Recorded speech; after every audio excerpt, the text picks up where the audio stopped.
کیا کبھی آپ نے سوچا ہے کہ جو کچھ آپ کی زندگی میں ہو رہا ہے کیا وہ پہلے سے طے ہے؟ کیا آپ کے فیصلے، آپ کی ملاقاتیں، یہاں تک کہ آپ کی کامیابیاں اور ناکامیاں سب پہلے سے لکھ دی گئی ہیں؟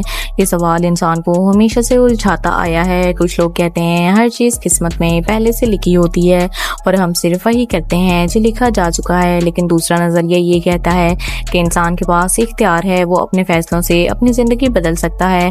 اب اصل سوال یہ ہے کہ سچ کیا ہے؟ اگر سب کچھ پہلے سے طے ہوتا تو کیا ہم واقعی کوشش کرتے؟ کیا ہم اپنے خواب پورے کرنے کے لیے محنت کرتے؟ اور اگر سب کچھ صرف ہمارے ہاتھ میں ہوتا تو پھر کچھ چیزیں ہمارے اختیار سے باہر کیوں لگتی ہیں؟ مثلاً بعض اوقات ہم بہت کوشش کرتے ہیں مگر نتیجہ پھر بھی مختلف آتا ہے، اور کبھی کبھی بغیر سوچے سمجھے چیزیں خود بخود ٹھیک ہو جاتی ہیں۔